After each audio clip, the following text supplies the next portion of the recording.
Hi guys, welcome back to Heidi Talks Expedition Africa. Well, today I am super excited. I'm speaking to a very special couple all the way from the US. Chip and Andrea of team, and now I'm going to pronounce it beautiful, from team Thisability. Hi guys. Hi, Heidi. Good to see you. Yeah, how are you? Tell us, what's happening in the US? Well, like most countries, we're basically kind of locked down to your houses, but we are, at least in Virginia, where we're located on the east coast of the United States, kind of in the middle, underneath Washington, D.C.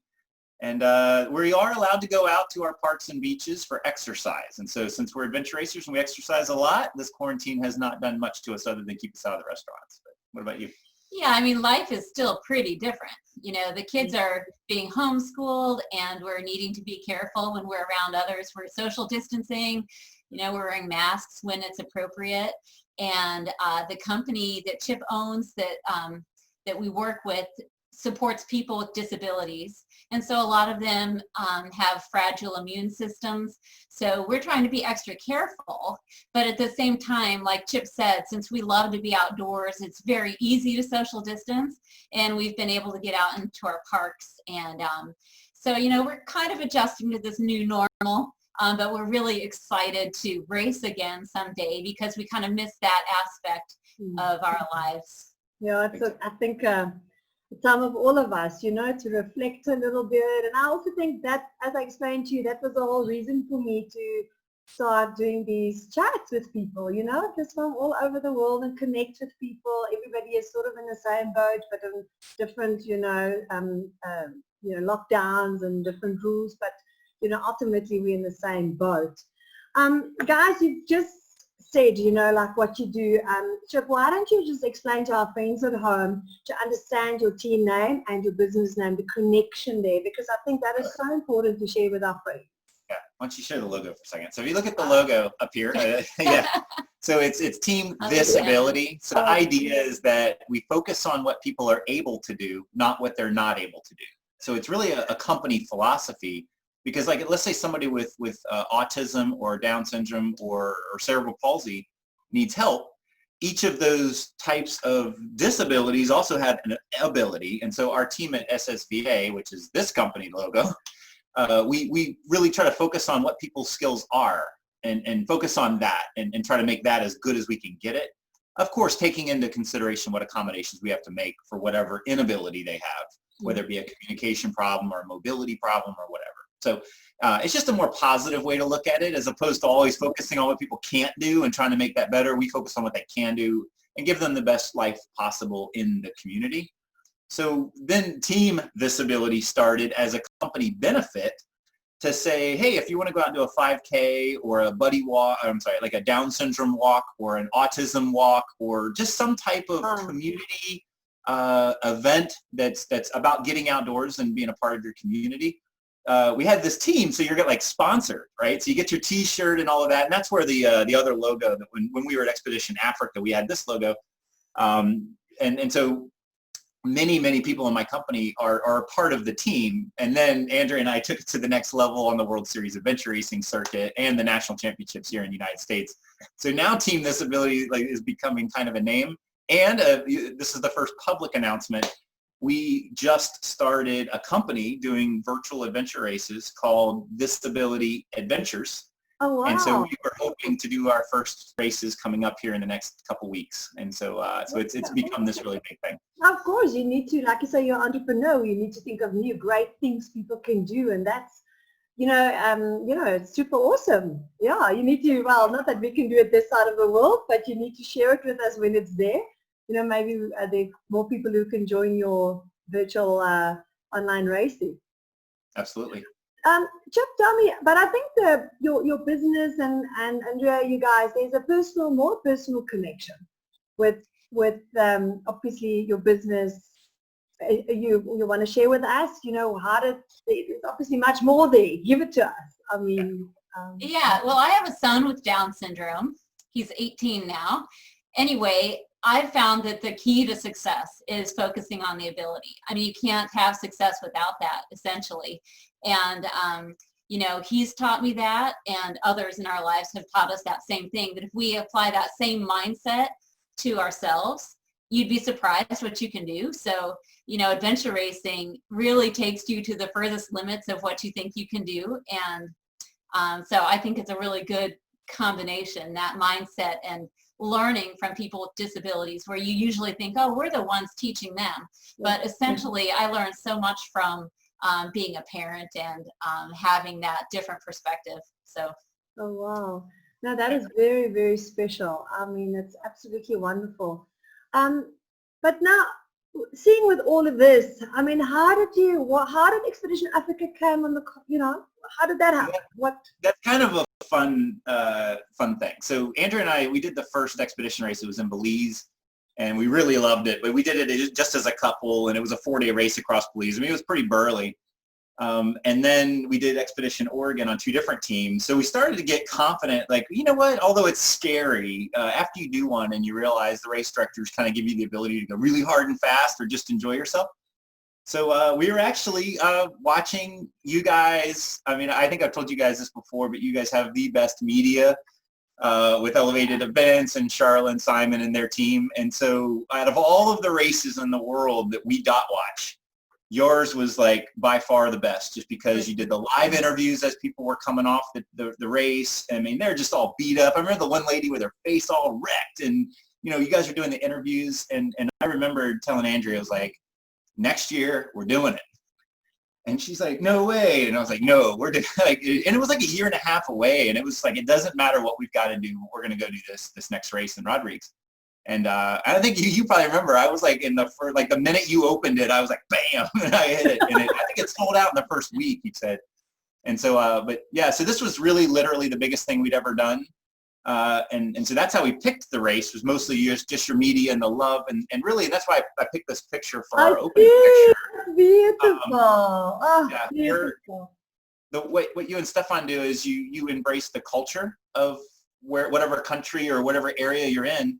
And then, so the racers are not just there to race, but they're there to embrace the culture and learn about the society and really be a part of it, both on the beginning and the end. And so I think I really picked your race, not only because the race is good, but the things before and after the race, I think, are world-class. And you can't get that, at least to my knowledge, other race directors aren't doing it to that level. Or at least they're not making it obvious on social media. So between your media and the love and all of that you guys promote, that's why I thought it was great. I'm not sure if Andrea has. Well, I think for both of us, it was just a huge bucket list item almost. Like as soon as we saw the footage that from the year before in 2018, we're like, we just really need to do this. And we've been, pushing ourselves to go further and further with things. And, coming from the background, I grew up in Colorado, a landlocked state. I never went out of the country till I was a little bit older. Some of my family members have never left the country. So going that far away, across the globe to Africa, it just was really a culmination of pushing ourselves. So it felt really exciting, and it did not disappoint at all.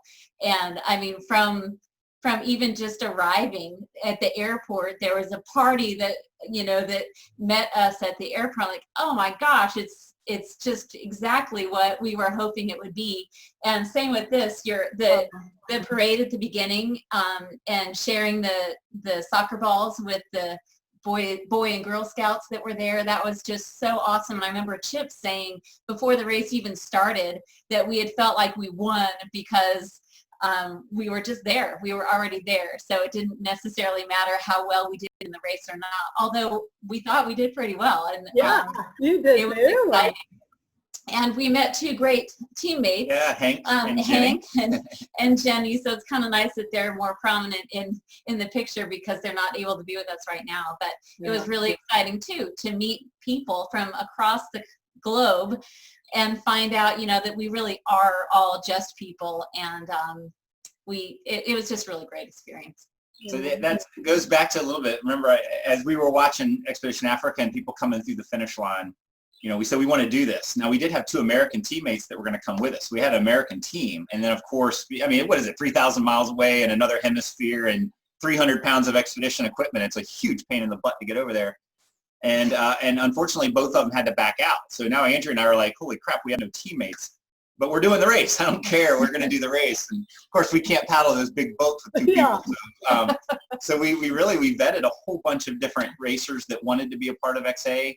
And Hank and Jenny were the two that matched our team the best, because we didn't want somebody that wanted to go really, really fast and just kill themselves. And we didn't want somebody that never raced before, and we didn't want to be dragging them and put them through the suffer fest.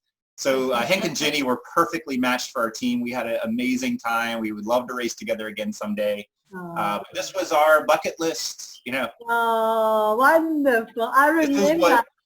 But for a year and a half, we had this goal right here. Oh, that do is it. so wonderful. It's an amazing experience. You know, when I look back at that photo, I think for maybe also you can share with our friends at home, you know, when you decide to do an international race, like you said, it's like halfway around the globe and have to pack an extra gear, and you have to get to Mauritius, and then from Mauritius to Rodigues. It is such a big undertaking. And then you still need to struggle to get teammates, and like you said, you interviewed a lot of people, and I think your team just worked out perfectly well. It's just wonderful because, you know, like teammates, it can so much break a race when it's not fulfilling with your team. And to have that complete experience, I mean, I remember when you guys came in, we had the music on and everybody was cheering. You just finished at the right time as well. Your timing was perfect. You know, it was not 2 o'clock in the morning when nobody is there, you know. That's because Stefan said, or he told the volunteers, like, Chip, you guys need to come in on Friday night. I know the course was going to be open, but you need to pull it together. You know, everybody wants to go to bed. So I was like, okay, you know, so.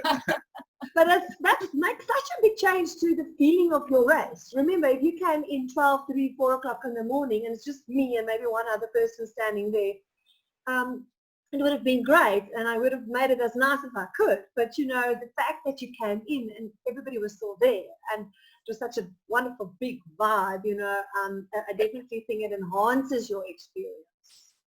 And last team on the course. It was like, I'm going to stay out as long as Stefan will let me. I'm going to get as many points as I can get. And so even though we were last, we came in mid-pack. And I remember, I can't remember her name, but the lady from Russia, she came up and she's like, how did you do it? I'm like, what do you mean? How did you do it? You finished in 3.5 days. She's like, there's no way I could do it for 5.5. So 128 hours, I think, is what we spent on the course. No, loving every minute of it. I was in tears the last 8 hours, and I'm the navigator. I could barely read the map. Because I was like, I didn't want it to end. I would have stayed out there for 10 days if you would have let me. So Chip and Andrea, tell me, like, as you know, we share the same love. You know, for me, I just want to make sure that you understand, you know, it just didn't happen overnight that the beginning and the end and the extra things became important. It was like a growing process also from the first year to the next year and the next year. Those things became more and more important to me, and I always doubted over the years that nobody else is doing these things, and you know, you always doubt yourself and think maybe you should not do it. Everybody just want to come and race. That's all what's important for the races. And then Stefan always go back and say to me, now Heidi, what makes you happy? You know, what is your heart telling you? My heart is always telling me it's more than a race. It's not just, like you say, it's not just the race. The race is important and great. And Stefan does the route in hours and hours, but I always love to color it in. You know, it needs to be extra special. Like when you go home, you must remember these other things as well. I don't know if everybody remembers it, but I remember it. But what was highlights? Just give us quickly, like, just what do you, was it more than what you were thinking it's going to be? Did it disappoint you? Wasn't it? Was it just what you were expecting? What was it for you? You know, it just evolved the whole time as we went. You know, it started off with that really exciting sailing leg that was, you know, felt kind of treacherous, and it just kept evolving. And then, you know, you'd come up to a beautiful viewpoint where you could see for miles and miles and miles, and it seemed like the sea never ended. And it just so many neat things that happened. Going through the turtle sanctuary was amazing. And I don't know, it just made me so excited to come to your next race, and as well as disappointed that we weren't able to come to Lesotho this year, but we're super psyched to go next year.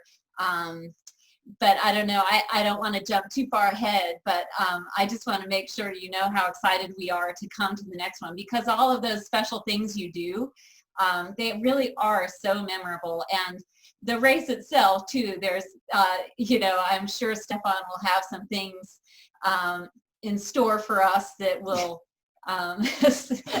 will excite. But yeah, that sailing leg and all of those little things just make it so I just can't wait to get to Lesotho. Yeah, I think some of the things that stood out for me were the things that you don't normally get in races. So, and I'm talking about during the race, of course, the before and after were amazing, but the sailing definitely was like the most intense, like 30 minutes into the race and you've already pooped yourself and you're like, oh my God, I'm going to die. We're in the first 30 minutes, So that was a little crazy. And then the turtles was amazing because if you watch the other interview we did, we totally got lost. We all have sleep monsters. We're hallucinating our butts off. And we get lost in a turtle compound or tortoise. That was amazing. Sleeping in a cave in Africa, it was cold and wet and rainy. And so we slept in a cave, which you would think like this is probably not a good idea, but it was dry, it was warmer, it was quiet. And then trying to scare the other team because we're blacked out and the other team's in the cave and we're like, ha, ha, ha, ha, and scoop them. And so that was fun. I think the swimming between the islands was treacherous and scary. I loved that. And the one thing that you guys knocked it out of the park was the finish line. It's not the fact you cross the finish line, it's the paddle boarding for 30 minutes, seeing the finish line. So your finishing experience is not 30 seconds like most races. You have 30 minutes, like you're paddling, and for us, it was beautiful and the water was clear and you can hear the music. And so we experienced the finish for a really long period of time. So it really imprints it on your brain. And so for me, those are my race highlights. Of course, there's all the suffering that we sign up for, but we don't have to talk about that. Well, guys, there were a lot of emotions. I was surely a lot of emotional when you guys came in. I knew it's my last team and at the end of another journey for us.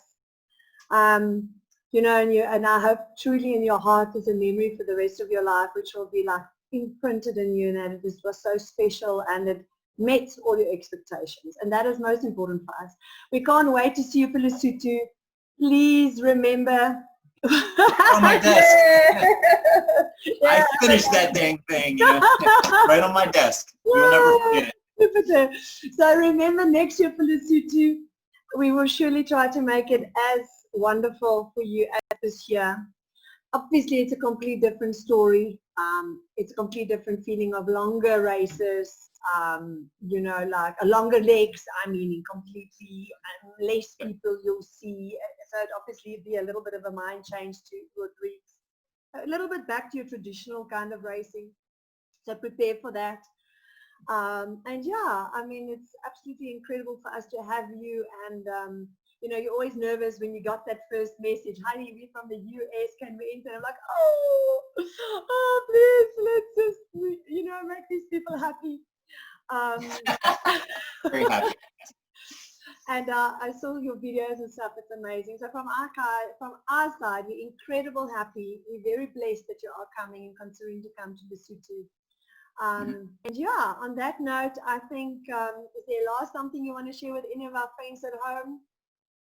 This is for anybody that either has done it, do it again, but anybody that's considering taking their racing to the next level and doing an expedition length race. Your race is well designed for all levels. If you're new to the racing or if you're trying to win, you guys make it very challenging, but you can also skip some of those challenges and move through the course and just have fun.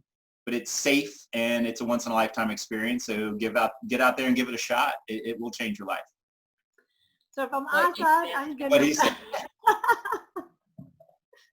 So from my side, I'm going to agree to you and say, look after yourself. Be safe in this time. Stay positive. And then not too far from now, God willing, we will see each other again in Johannesburg at the airport. And then I'm taking you with a bus to Lesotho. Okay. Let's do it again. Let's do it again and make memories again. And thank you, Heidi, for bringing us together today, but also for bringing all of the adventure racing teams together in all the things that you do. So it's really awesome. Thank you. It was great seeing Frank's interview yesterday. My pleasure. Bye-bye, guys. Bye. Have a great day. Bye.